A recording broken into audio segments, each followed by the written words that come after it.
Hi, my name is Rakina Griffin, and this is my video submission for our Topic 2 assignment, discussing the initiatives and referendums in Arizona. Starting from the top, the initiatives and referendum processes were added to the Arizona Constitution in 1912, and it was added as a result of the government or the people wanting to have more of a voice, and they were wanting to return power back to the citizens instead of letting the elected officials control everything. So this was one of the main parts of the progressive movement during that time. And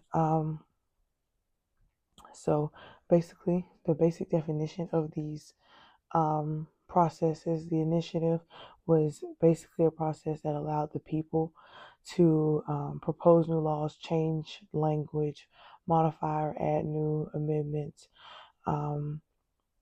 into the Constitution of Arizona.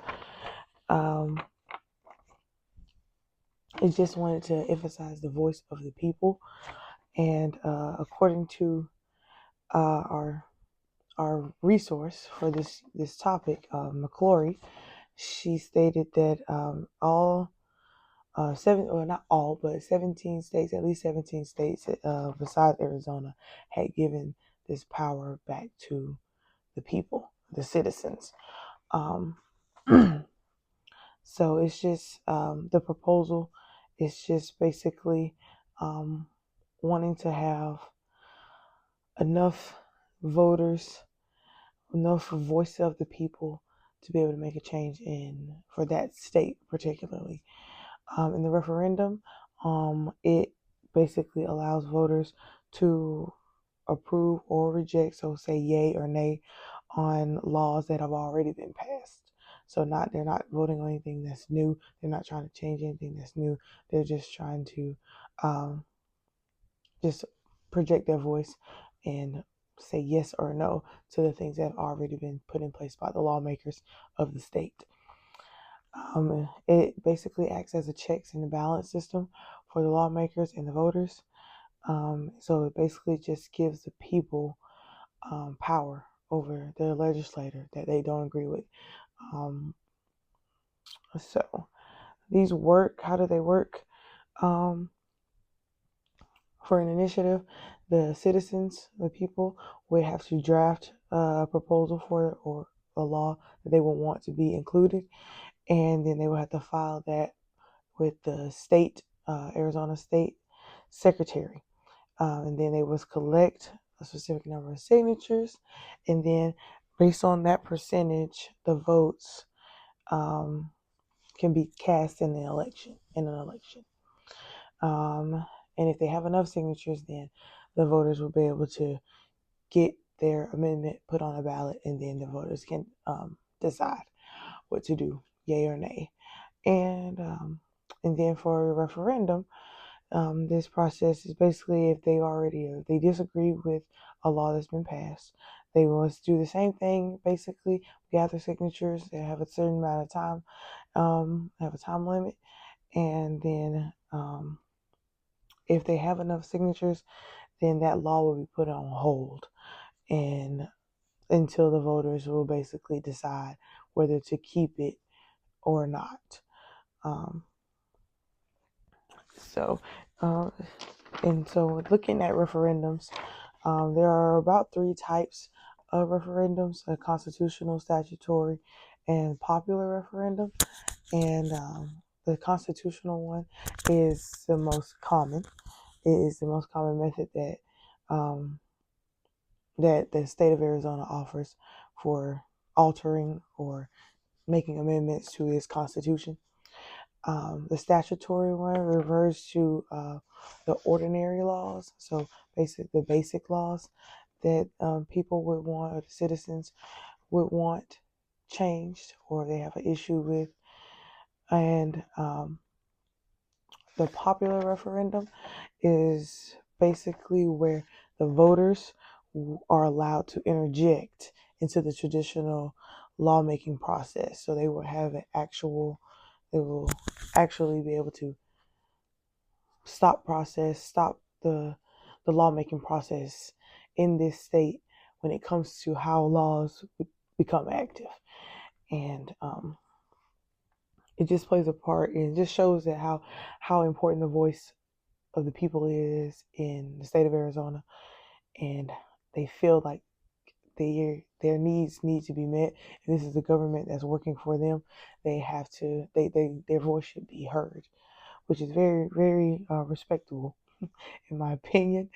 um, so the main difference between these two, the initiative that starts with the people and is basically they're starting from scratch, and they're working their way up to become laws, to create new laws for the citizens.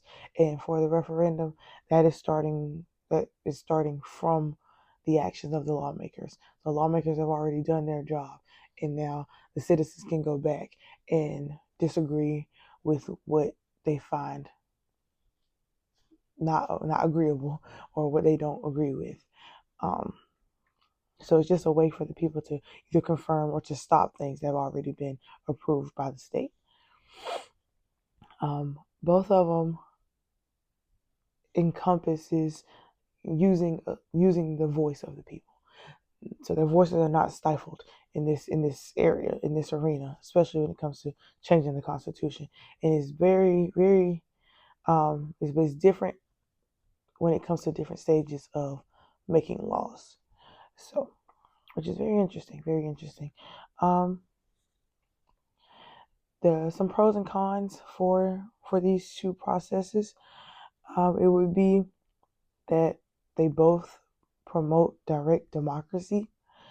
They're letting the citizens have a voice. They're letting the citizens have a say in what is going on in their state, which is very important. They can lead to making laws that better reflect the needs of the people and the concerns of the majority. And they act as a checks and balances. It makes sure to hold their elected officials accountable for what they're saying and what they're trying to enforce in their state, which is very, very good. Some cons would be that collecting signatures and those things, and trying to run campaigns to counteract what's already been passed is time consuming, and it requires an amount of money being expended on the behalf of the voter, um, as well as they might not have all the information needed before they try to make a decision to remove something that's already been passed. And then it will also just some special interest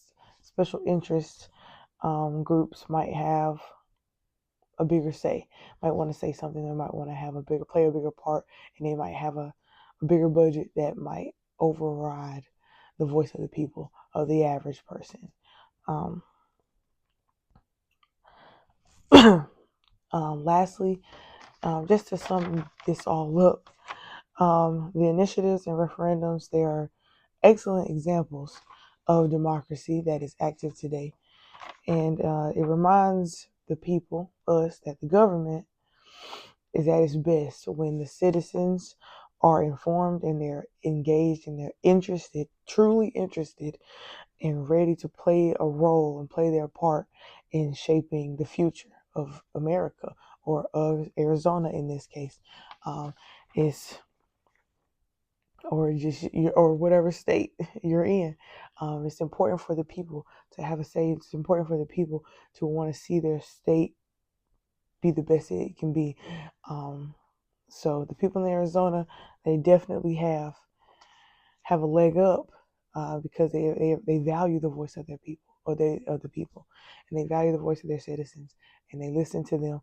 And like everything, nothing's perfect. Not everything is going to go right, but just the step of them hearing the people and willing to make amends and let them modify language and change things in their state constitution is very interesting, and it's very cool.